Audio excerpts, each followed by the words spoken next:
ஒரு event of hormonal pills போட்டு stroke வரைக்கும் போன பேஷண்ட்ஸ்லாம் நாங்கள் பார்த்துருக்கோம். So just like that counter over the கவுண்டரில் போய் ட்ரக் வாங்கி சாப்பிடவே கூடாது. ஒரு கைனகாலஜிஸ்ட் பார்த்து அவங்க ஃபேமிலி ஹிஸ்ட்ரிலாம் தெரியணும், அவங்களோட மெடிக்கல் கண்டிஷன்ஸ் தெரிஞ்சுட்டு தான் நம்ம டேப்லெட் கொடுப்போம். ஒரு மாதத்துக்கு ஒரு 1 கிலோ 2 கிலோ குறைங்க. கிராஜுவலாக ஒரு 6 மாதத்தில் 6 கிலோ குறைச்சா ஒரு 5% ஆஃப் தியர் வெயிட் கெயினை குறைச்சாங்கனாலே பிசிஓடி சரியாயிடும்.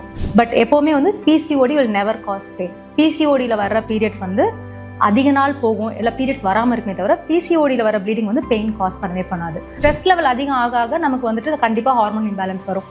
ப்ளஸ் ஸ்ட்ரெஸ் அதிகமாகும் போது நிறைய பேருக்கு டயபெட்டிஸ் வரும், ஸ்லீப் டிஸ்டர்பன்ஸ் ஆகும், ஸ்கின் இஷ்யூஸ், அந்த அல்சர்ஸ், அது எல்லாமே ஸ்ட்ரெஸ் நமக்கு இன்டியூஸ் பண்ணும். தண்ணியே கொடுக்க மாட்டாங்க, அது என்னமோ நினச்சிப்பாங்க தண்ணி குடிச்சா அந்த வயிறு சுருங்காது, கர்ப்பப்பை சுருங்காதுன்னு சொல்லிட்டு தண்ணி கொடுக்க மாட்டாங்க. அதனால நிறைய பேருக்கு பால் வராது, யூரினரி இன்ஃபெக்ஷன் வரும், ஃபீவர் சில்ஸ்ன்னு பயங்கரமாக ப்ரெசென்ட் பண்ணுவாங்க. தண்ணி கொடுக்காம நிறைய பேர் அதுவுமே பிளட் திக்னஸ் ஆகிறதுக்கான சான்சஸ், ஸ்ட்ரோக் வரைக்கும் போக வாய்ப்பு இருக்குது.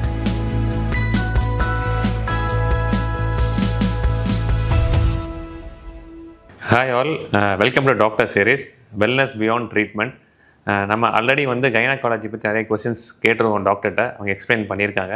ஸோ இன்றைக்கி அடுத்த ஃபேஸாக வந்து இன்னும் நிறைய கொஸ்டின்ஸ் இருக்குது. ஸோ அதுக்காண்டி கைனக் ரிலேட்டடாக ஒரு டாக்டர் பேசலான்னு சொல்லி today we have with this doctor Divya Sharona with over 10+ years of experience in obstetrics and gynaecology. Welcome ma'am. First of all thank you for accepting our invite. உங்களை பற்றி ஒரு சின்ன இன்ட்ரோ கொடுங்க ma'am. I am doctor Divya Sharona, gynaecologist and laparoscopic surgeon sir. Obstetrics வந்து every high risk cases பண்ணுறோம். Plus ரீசெண்டாக உள்ள minimal access surgeries like robotic surgeries, gynaec surgeries எல்லாமே I M trained and doing it. Ma'am, இப்போ நார்மலாக வந்து விமென்ஸ்க்கு வந்து பீரியட் பெயின் இருக்கு இல்லையா, இந்த பீரியட் பெயின் வந்து ஒரு ஃபீல் பண்ணுவாங்க அவங்க, என்ட்ரோமெட்ரிஸ் அண்ட் பிசிஓஎஸ். இந்த பெயினை அது எப்படி டிஃப்ரென்ஷியேட் பண்ணுவேன் மேம்? இப்போ நார்மலாக ஒரு பீரியட்ஸ் எப்படி வருதுன்னு ஃபஸ்ட்டு பார்த்தோன்னா, நார்மல் பீரியட்ஸ் வந்து 2 days to 7 days வரைக்கும் இருக்கலாம். லெஸ் தென் 2 days வந்து அப்நார்மல், மோர் தென் 8 days அப்நார்மல். ப்ளஸ் பெயின் வந்து ஓரளவுக்கு பேரபிளாக இருக்குது, எப்போவாது பெயின் கில்லர்ஸ் எடுக்கிறோம் அப்படின்றது ஓகே. பட் எப்போவுமே ஒரு பீரியட் ரொம்ப பெயின்ஃபுல்லாக இருக்குன்னா ஃபஸ்ட்டு ஒரு டாக்டர் பார்த்து நமக்கு வேறு எதுவும் ப்ராப்ளம் இல்லையா, இந்த மாதிரி ப்ராப்ளம்ஸ் எண்டோமெட்ரியோசிஸ், பிசிஓடி இருக்கான்றதை நம்ம ரீசெக் பண்ணிக்கிறோம். பட் எப்போவுமே வந்து PCOD will never cause pain. பிசிஓடியில் வர்ற பீரியட்ஸ் வந்து அதிக நாள் போகும், இல்லை பீரியட்ஸ் வராமல் இருக்குமே தவிர பிசிஓடியில் வர ப்ளீடிங் வந்து பெயின் காஸ் பண்ணவே பண்ணாது. பட் அதுக்கு ஆப்போசிட்டாக எண்டோமெட்ரியோசிஸ் வந்து பயங்கர சிவியர் பெயின் இருக்கும். அவங்க பீரியட்ஸ் வரத்துக்கு முன்னாடியே அந்த பெயின் ஸ்டார்ட் ஆகும், பீரியட்ஸ் அப்போவும் இருக்கும், பீரியட்ஸ் முடிஞ்சதுக்கப்புறமேலும் கண்டினியூ ஆகும். சில பேருக்கு அதுலேயே ஸ்டேஜஸ் இருக்குது. அந்த 3rd 4th ஸ்டேஜ்லாம் போச்சு அப்படின்னா அவங்களுக்கு மோஷன் பாஸ் பண்ணும்போது இல்லை செக்ஷுவல் இன்டர்கோர்ஸில் இருக்கும் போது கூட ரொம்ப சிவியர் பெயின்ஃபுல்லாக இருக்கும் எண்டோமெட்ரியோசிஸில். ப்ளஸ் நமக்கு நார்மல் பீரியட்ஸ்ன்றது வந்துட்டு ஃப்ளோ ஒரு நாளைக்கு ஒரு ஃபுல் மந்த்துக்கே வந்து 80 ml தான் இருக்கும். ஸோ அதோட அதிகமாக பெரிய பெரிய கட்டியாக போகுது அப்படின்னா நம்ம கண்டிப்பாக வந்து ஒரு கைனக் பார்த்து ஒரு பேசிக் இன்வெஸ்டிகேஷன், ஃபிசிக்கல் எக்ஸாமினேஷன் பண்ணிக்கணும், இல்லை ஒரு ஸ்கேன் பண்ணி பார்த்துக்கணும். அந்த மாதிரி பண்ணிவிட்டு எதுவும் ப்ராப்ளம் இல்லையான்னு ரூல் அவுட் பண்ணிக்கலாம். நிறைய விமன் வந்து பீரியட்ஸில் before periods and after period ரொம்ப எக்ஸாஸ்ட் ஆகிட்டு இருக்காங்க ஃபுல்லாக. இப்போ அதில் மெயினாக வந்து அவங்க அனிமியாவுக்கு வந்து எப்போ ரெட் ஃப்ளாக் கொடுப்பீங்க நீங்கள்? இப்போது சில பேருக்கு ஹெவியாகவே பீரியட்ஸ் போயிட்டுருக்கும், அவங்க வந்துட்டு அனிமிக்காக இருக்காங்கன்னா அவங்களுக்கு ரொம்ப டயர்ட்னஸ் இருக்கும். பீரியட்ஸ் டைம் மட்டும் இல்லாமல் ஜென்ரலாகவே ரொம்ப டயர்ட்னஸ் இருக்கும். ஒரு 10 படி ஏறினாலே மூச்சு வாங்கும், இல்லைனா ஒரு கொஞ்சம் தூரம் நடந்தாங்க ஏதாவது வேலை செஞ்சாங்கன்னா பயங்கரமாக மூச்சு வாங்கும், நைட்டு படுக்கும் போது மூச்சு வாங்கி எந்திரிப்பாங்க. அந்த மாதிரி அனிமிக் ஆனாங்க, அப்படி ரத்த சோகை ஆச்சுன்னா அந்த மாதிரி சிம்டம்ஸ் காட்டும்.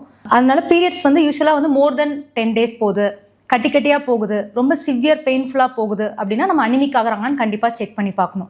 ப்ளஸ் அந்த ரொம்ப அனிமிக் ஆகும்போது ரொம்ப ஹெட்டேக் வரும், ரொம்ப ஃபெட்டிகாக இருப்பாங்க, நார்மல் டே டு டே ஆக்டிவிட்டிஸே அவங்களை பண்ண முடியாது, அடிக்கடி தூக்கம் வருதுன்னுவாங்க, எந்த ஒர்க்லையும் கான்சன்ட்ரேட் பண்ண முடியாது, ரொம்ப மூட் ஸ்விங்ஸாக இருந்துகிட்டே இருக்கும். அந்த மாதிரிலாம் இருந்துச்சுன்னா கண்டிப்பாக அவங்க டாக்டர் பார்த்து அனிமிக்காக இருக்காங்களான்னு செக் பண்ணிக்கணும், இல்லைனா யூட்ரஸில் வேறு ஏதாவது ப்ராப்ளம் இருக்கான்னு சொல்லிட்டு கண்டிப்பாக செக் பண்ணிக்கணும். Stress, dieting and over exercising எந்த அளவுக்கு மென்ஸ்ட்ரல் சைக்கிள் எஃபெக்ட் பண்ணும்?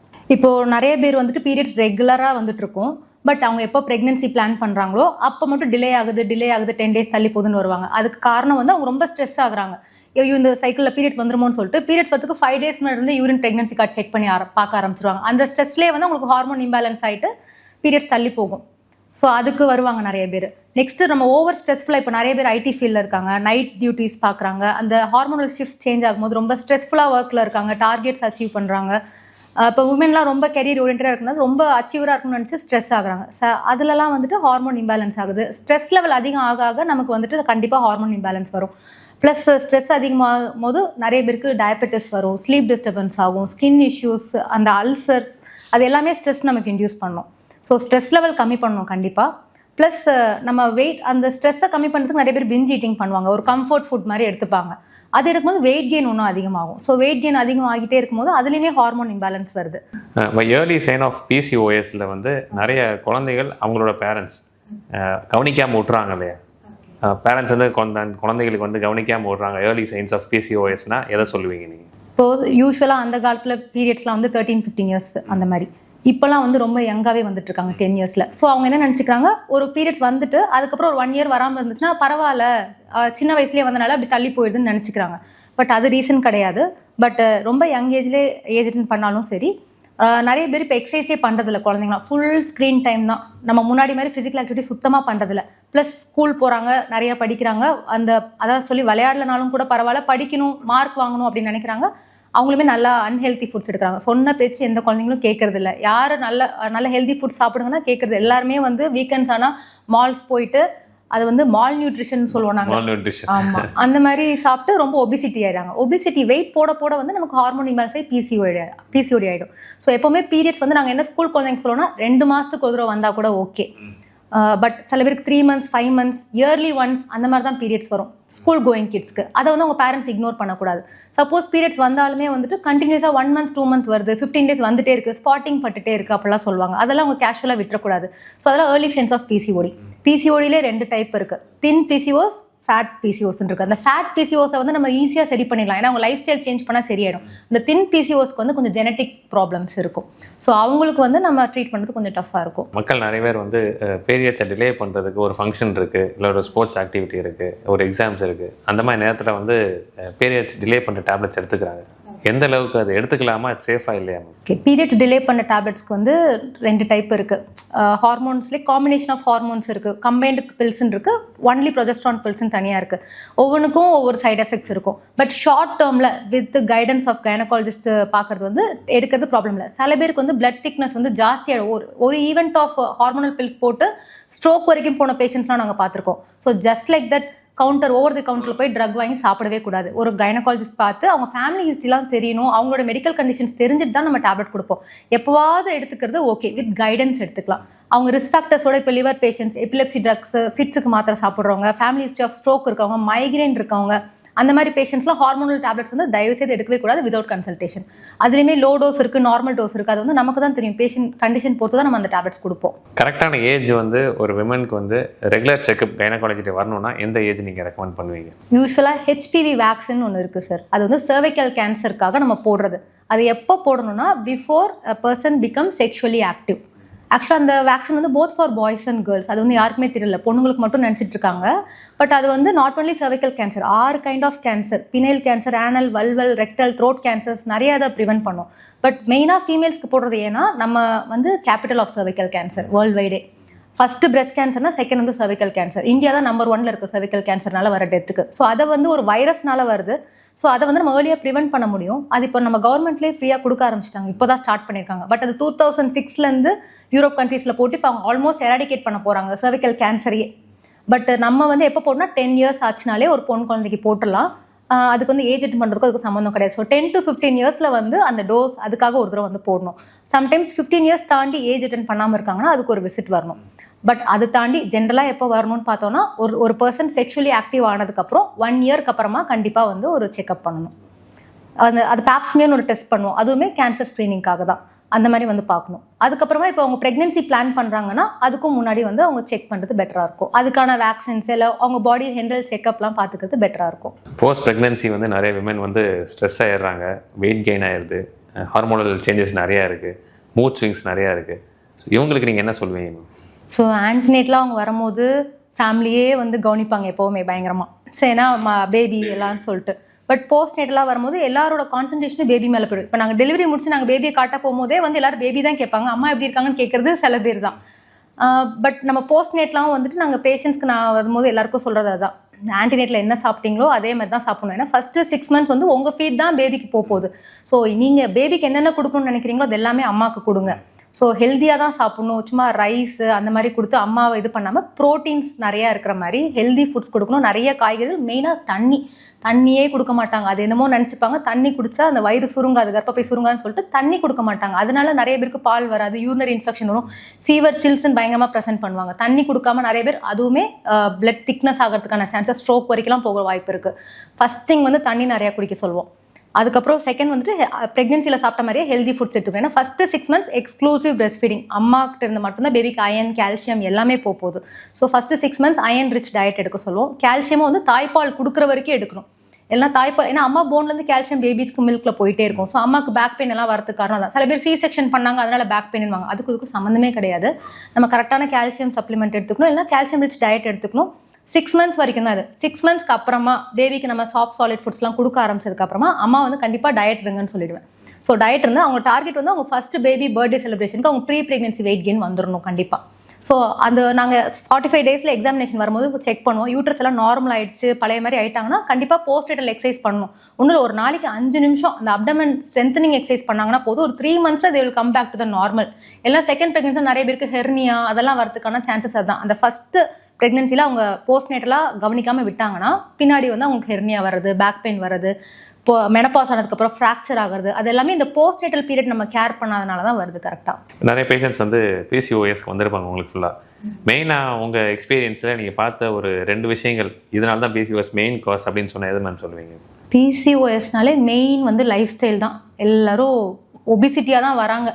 நம்ம அதை சொல்கிறதுக்கே அவங்கெல்லாம் என்ன சொல்லுவாங்க, எனக்கு PCOD வரதே அப்படி தான், எனக்கு வெயிட் கெயினாக இருக்குது, எனக்கு PCOD இருக்கான்னு பாருங்கன்னுவாங்க. அது ஆக்சுவலாக அப்படியே ஆப்போசிட். அவங்க வெயிட் கெயின் ஆகிறனால தான் PCOD வருது. அது வந்து அவங்க அக்செப்டே பண்ணிக்க மாட்டாங்க.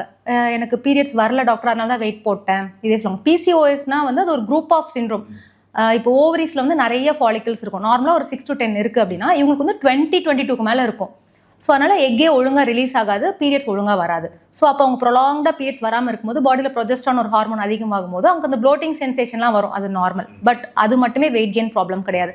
PCODனாலே நாங்கள் லைஃப் ஸ்டைல் டிசீஸ்ன்னு தான் சொல்லுவோம். ஸோ அதுக்கு நம்ம லைஃப் ஸ்டைல் தான் ஃபர்ஸ்ட் சேஞ்ச் பண்ணுவோம். அதை வந்து சொன்னால் பேஷண்ட்ஸ் கேட்கவே மாட்டாங்க. அங்கே நிறைய டாக்டர் ஷாப்பிங் பண்ணுவாங்க.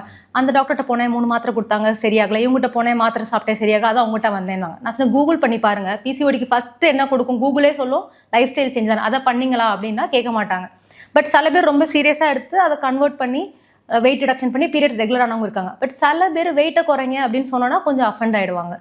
இப்போ வெயிட் கெயின் நீங்கள் சொல்கிறீங்க, வெயிட் லாஸ் பண்ணணும்னு சொல்கிறீங்க பேஷண்ட்ஸ், எந்த அளவுக்கு அதை சீரியஸாக பேஷண்ட்ஸ் எடுத்துக்கிறாங்க மேம்? உங்கள்கிட்ட அவுட் ஆஃப் 10 எத்தனை பேஷண்ட்ஸ் வந்து சீரியஸாக எடுத்து நெக்ஸ்ட் விசிட் வரும்போது உங்களுக்கு? ஒரு 7% எடுத்துப்பாங்க. மீதி 3 out of 10 வந்துட்டு பெருசாக எடுத்துக்க மாட்டாங்க. ஒரு 2 கிலோ குறைச்சிட்டாங்கன்னு சொன்னால் அடுத்த 3 மாதம் கழிச்சு வெயிட் போட்டுட்டு தான் வருவாங்க. அது அட்லீஸ்ட் அது கிராஜுவல் வெயிட் லாஸ் தான் சொல்லுவோம். ஒரு மாதத்துக்கு ஒரு 1 கிலோ 2 கிலோ குறைங்க. கிராஜுவல் ஒரு 6 மாதத்தில் 6 கிலோ குறைச்சா ஒரு 5% ஆஃப் தியர் வெயிட் கெயினை குறைச்சாங்கனாலே PCOD சரியாயிடும் அந்த வெயிட் போட்டது. ப்ளஸ் அவங்க PCODs என்ன சொல்லுவோம்னா home food eaters, exercise lovers, இதுதான் உங்கள் மந்த்ரா, இப்படி தான் நீங்கள் இருக்கணும்னு சொல்லுவோம். ஆனால் எல்லாரும் வெளியில் தான் வாங்கி சாப்பிட்றாங்க. வீட்டில் சாப்பிட்டாலும் ஒரே ஸ்விக்கி ஜொமேட்டோவாக தான் இருக்குது. ஸோ அது கேட்குறதே இல்லை. அப்புறம் எக்ஸசைஸ் பண்ணுறதும் வந்துட்டு கண்டிப்பாக அது அவங்க லைஃப் ஸ்டைலாக லைஃப் லாங் வச்சுக்கணும். எக்ஸசைஸ் வந்து ஒரு லைஃப் ஸ்டைல், அதை வந்து சும்மா அது சரியானோடனே விட்டுறக்கூடாது அந்த மாதிரி. ஸோ ஒரு 30 minutes ஆகுது வீக்லி 5 days ஆகுது அவங்க ஒர்க் அவுட் கண்டிப்பாக பண்ணணும். அட்லீஸ்ட் அவங்க வெயிட் குறையலனாலும் அந்த ஹார்மோன்ஸ் நம்ம எக்ஸசைஸ் பண்ணும்போது அந்த ரிலீஸ் ஆகிற ஹார்மோன்ஸ் வந்து அது ஹார்மோன் இம்பேலன்ஸை சரி பண்ணிடும் அவங்களுக்கு. நிறைய பேர் குண்டா இருக்க எல்லாருக்குமே பீரியட்ஸ் இரெகுலர் ஆகுறது இல்லை, ஏன்னா அவங்களாம் ஃபிசிக்கலி ஆக்டிவாக இருப்பாங்க. ஸோ அவங்களுக்குலாம் ரெகுலராக தான் வந்துட்டு இருக்கோம். நாங்கள் வந்து ஃபுட் ஆஸ் மெடிசன் அந்த கான்செப்டில் இன்ஸ்பயர் பண்ணி தான் கீரைக்கடை.com இருக்கோம். நாங்கள் இதில் நீங்கள் ஹெல்த்தி ஃபுட்ஸ் நீங்கள் வந்து சஜஸ்ட் பண்ணணும்னா என்ன ஃபுட் வந்து உங்கள் பேஷண்ட்ஸ்க்கு சஜஸ்ட் பண்ணுவீங்க? கண்டிப்பாக நான் வந்து எல்லா ப்ரெக்னென்ட் மதர்ஸ்க்கும் நான் சொல்கிறது தான், வாரத்தில் 3 நாளாவது கீரை சாப்பிடுங்க. சாப்பிட பிடிக்கலன்னா அட்லீஸ்ட் சூப்பாவது போட்டு குடிங்க. தினமும் ஒரு நாளைக்கு 2 வெஜிடபிள் இல்லை 2 ஃப்ரூட் கண்டிப்பாக மினிமம் சாப்பிடணும். அது போக நீங்கள் எக்ஸ்ட்ராவாக ஃப்ரூட் பவுல் சாப்பிட்டீங்கன்னா நோ ப்ராப்ளம். அது போக ட்ரை ஃப்ரூட்ஸ், நட்ஸ், அந்த மாதிரி ஹெல்தி ஃபுட்ஸ் சாப்பிடுங்க. சாப்பிட்டு நம்மளால பேபி ஏதாவது கெயின் ஆகலைன்னா மட்டும்தான் நம்ம டேப்லெட்ஸ்க்கு ஷிஃப்ட் ஆகும். இல்லைனா நேச்சுரல் ஃபுட்ஸ், அதுவும் மெயினாக நாட்டு காய்கறி. இந்த வெயிட் குறைக்கணும்னு நினைக்கிறவங்க ப்ரெக்னென்ட் மதர்ஸ் எல்லாருமே இதுதான் சொல்லுவேன், நாட்டு காய்கள் சாப்பிடுங்க. நிறைய பூசணிக்காய், பொடலைங்க, பாவைக்காய் அந்த மாதிரி சாப்பிடுங்கன்னு சொல்லுவோம். நிறைய பேர் பாவைக்காய் சாப்பிடலாமான்னு ஷாக் ஆவாங்க. அப்படிலாம் மித்து நிறையா வச்சுருக்காங்க. பட் நிறைய நாட்டு காய்கள், 2 ஃப்ரூட் 2 வெஜிடபிள் ஒரு நாளைக்கு கண்டிப்பாக சாப்பிடணும். போஸ்ட் ப்ரெக்னன்சி வந்து நிறைய விமன்ஸ்க்கு வந்து ஹேர் லாஸ் ஆகுது. இதை வந்து அவங்க சீரியஸாக எடுத்துக்கணுமா? நிறைய பேர் வந்து ரொம்ப இதுக்கே டிப்ரெஷனாக போயிடுறாங்க. இதை உங்களோட வியூஸ் எப்படி இருக்குது? நிறைய பேஷண்ட்ஸ் டெலிவரி வந்து கேட்பாங்க, நிறைய முடி கொட்டுது டாக்டர் அப்படின்னு சொல்லுவாங்க. அது வந்து நார்மல். ஏன்னா நம்ம ப்ரெக்னென்சியில் எடுத்துக்கிற அதே food and diet, healthy diets எல்லாரும் ஃபாலோ பண்ணுறதில்ல. இப்போ கொஞ்சம் அவேர்னஸ் இருக்கனால முக்கால்வாசி பேர் சொன்னால் கேட்டு இது பண்ணுறாங்க. ஏன்னா நிறைய பேர் டெலிவரிக்கு அப்புறம் ஃபுல்லாக குழந்தைய மட்டும் கான்சென்ட் பண்ணுறாங்க. அந்த calcium rich, iron rich diet எடுக்கிறதே இல்லை. ப்ளஸ் டெலிவரிக்கு அப்புறமா ஒரு 2 months ஹேர் லாஸ் ஆகிறது நார்மல். அது ஹேர் க்ரோத், ஹேர் லாஸ், திருப்பி அந்த ஸ்டாட்டிக்காக இருக்கிறது வந்து ஒரு cycle. So 2 months hair loss ஆகிறது நார்மல் தான். அதை நம்ம சொல்லி எக்ஸ்பிளைன் பண்ண வைப்போம். பட் அது 2 monthsக்கு அப்புறம் திருப்பி வளர ஆரம்பிச்சிடும். அது போக மூட் ஸ்விங்ஸ் வந்துட்டு ப்ரெக்னென்சியில் வந்துட்டு எல்லாமே ஹார்மோன்ஸ் வந்து நம்ம பம்ப் ஆயிருக்கும் பாடியில். ஸோ மூட் ஸ்விங்ஸ் வந்து இருந்துட்டு தான் இருக்கும். ஸோ ஆஃப்டர் டெலிவரி வந்து கண்டிப்பாக ஸ்லீப் டிப்ரைவ்டாக இருப்பாங்க. ஸோ பேபியை கேர் பண்ணிக்கிறதுக்கு ஒரு நல்ல சப்போர்ட் சிஸ்டம் இருக்காங்க. இப்போலாம் ஸ்பௌஸே நல்லா ஹெல்ப் பண்ணுறாங்க. ப்ளஸ் மதர்-இன்-லா அந்த மாதிரிலாம் இருந்து கொஞ்சம் ஹெல்ப் பண்ணாங்க. மதர் கொஞ்சம் ரெஸ்ட் கிடைக்குது அப்படின்னா அந்த ஹார்மோன் இம்பேலன்ஸை நம்ம கொஞ்சம் ஃபேமிலி சப்போர்ட்டோட நம்ம சரி பண்ணிடலாம் கண்டிப்பாக. இப்போ சிட்டியில் நிறைய இடத்துல கைனக் ஹாஸ்பிட்டல்ஸ் நிறையா இருக்குது. What special about Rela? Rela hospital என்ன ஸ்பெஷல்னா, we are a multidisciplinary unit.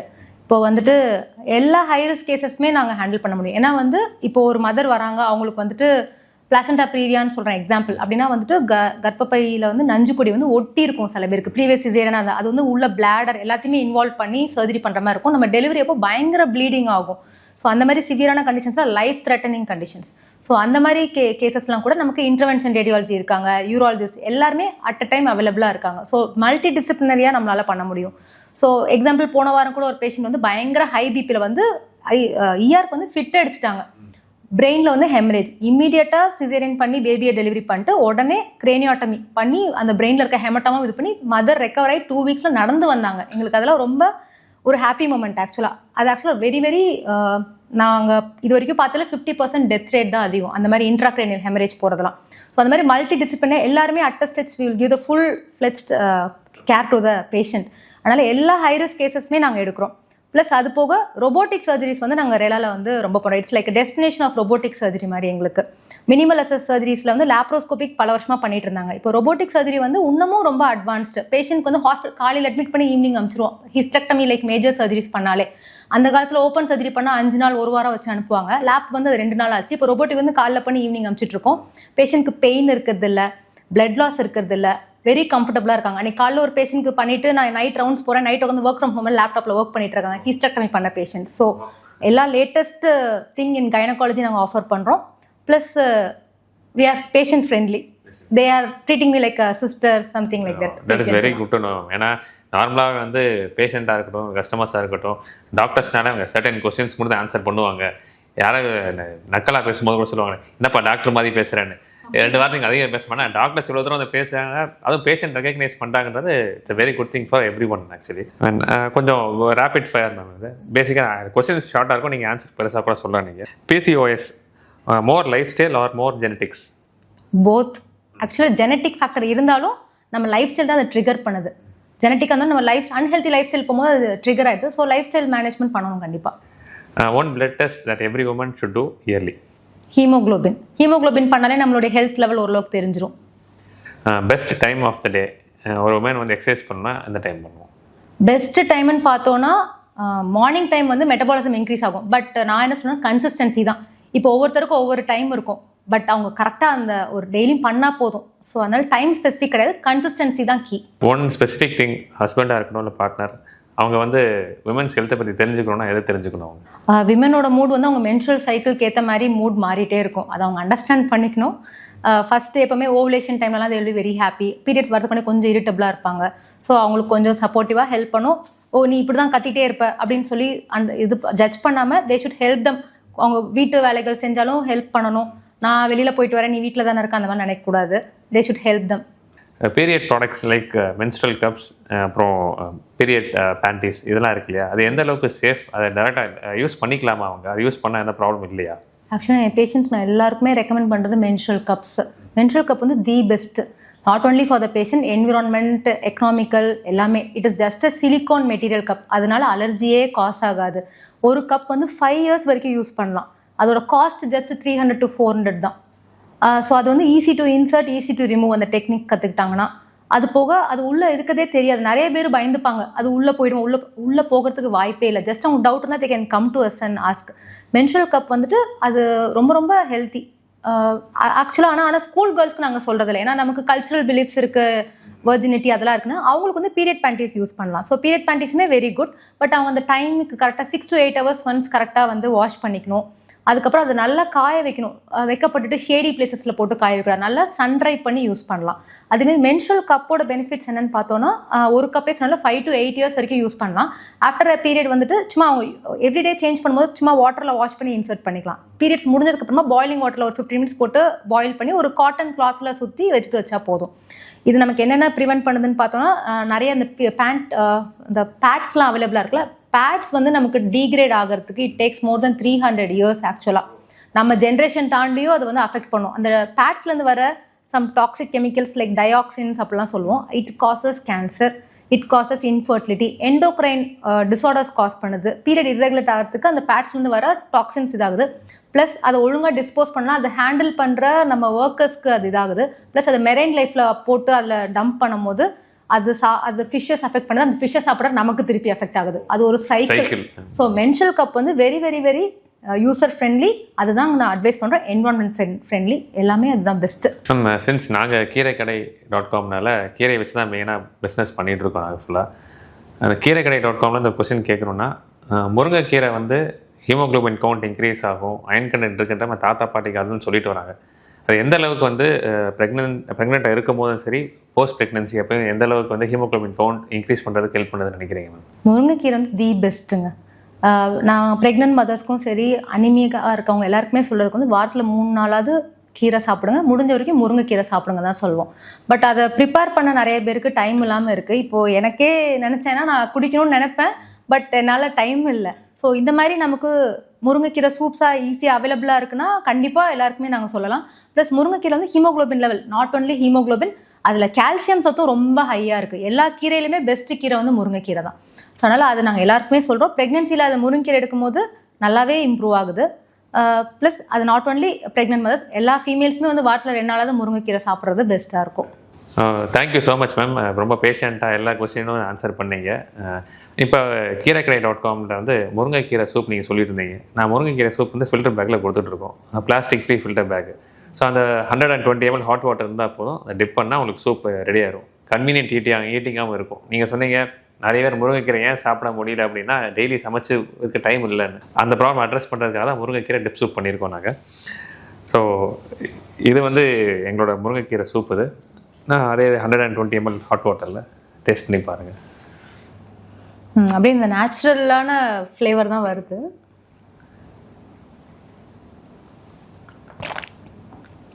ரொம்ப ஆக்சுவலாக உண்மையிலே நல்லா இருக்குது, ரொம்ப நல்லா இருக்குது, டேஸ்டியாக இருக்குது. ஆக்சுவலாக நானே ஒரு கீரை விரும்ப மாட்டேன், ஒரு மருந்து மாதிரி தான் கஷ்டப்பட்டு சாப்பிடுவேன். ரொம்ப நேச்சுரலாக இருக்குது. சூப் எடுத்துக்கிட்டது it is very nice. Thank you ma'am. இதில் யூஸ் பண்ணுற இன்க்ரீடியன்ஸ் பார்த்தீங்கன்னா வெறும் முருங்கைக்கீரை ட்ரை லீவ்ஸ் யூஸ் பண்ணியிருக்கோம், சால்ட், பெப்பர், கியூமின், ஓகே, அப்புறம் பிளாஸ்டிக் ஃப்ரீ ஃபில்டர் பேக். கம்ப்ளீட்டாக பிளெண்ட் பண்ணி ஒரு முருங்கைக்கீரை வீட்டில் செஞ்சால் எப்படி இருக்குமோ அந்த கீரை அப்படியே சூப் தருது. அந்த ஃப்ளேவர் அப்படியே இருக்குது, ப்ளஸ் டேஸ்ட்டுமே ரொம்ப நல்லா இருக்குது ஆக்சுவலாக. ஸோ ப்ரெக்னென்ட் மதர்ஸ் எல்லாருக்குமே ரெக்கமெண்ட் பண்ணலாம், எல்லா ஃபீமேல்ஸுமே எடுக்கலாம், நல்லாயிருக்கு. அதில் வந்து ஸ்பெசிஃபிக்காக நாங்கள் கண்ட்ரோல்டு என்வரான்மெண்ட்டில் மட்டும் தான் நாங்கள் வளர்த்துருக்கோம் அந்த ஃபுல்லாக. ஸோ இந்த முருங்கைக்கீரையை வந்து நாட்டு விதைகள் தான் யூஸ் பண்ணியிருக்கோம் ஃபுல்லாக. இயற்கை விவசாயம் தான் பண்ணிகிட்டு இருக்கோம். அந்த இயற்கை விவசாயம் பண்ணும் போது தான் ஆக்சுவல் நாட்டு ஃப்ளேவர் கிடைக்கும் அதில் உங்களுக்கு. ஓகே, அதில் மேக்ஸிமம் நியூட்ரியன்ஸ் இருக்கிறதுக்காக நாங்கள் ஷேட் ட்ரை தான் பண்ணுறோம். அதே மாதிரி 1650+ ஃபார்மர்ஸ் நாங்கள் நெட்வொர்க்கில் இருக்கனால வெளியிலேருந்து எடுக்க மாட்டோம். வீணம் எந்த தண்ணியில் வளருதுன்றது நல்லாவே தெரியும் எங்களுக்கு ஃபுல்லாக. ஸோ இந்த ப்ரொசீஜர்ஸ்னால் பார்த்து அதுக்கப்புறம் தான் we are formulating this dip soup. இல்லை சீரியஸாக ரொம்ப நல்லா இருக்குது, அப்படியே வீட்டில் சூப் போட்டு குடிச்ச மாதிரி தான் இருக்குது. Thank you so much for your valuable time. நீங்கள் பிஸியாக இருப்பீங்கன்னு தெரியும், அதை தாண்டி இந்த கொஸ்டின்ஸ்க்கெலாம் ரொம்ப பொறுமையாக ஆன்சர் பண்ணாது ரொம்ப ரொம்ப தேங்க்ஸ். கீரைக்கடை.com சார்பாக ஒரு நீங்கள் முருங்கா பற்றி பேசுனால murunga dip soup wellness sachet box வந்து ஒரு சின்ன compliment from my side. Thank you so much sir.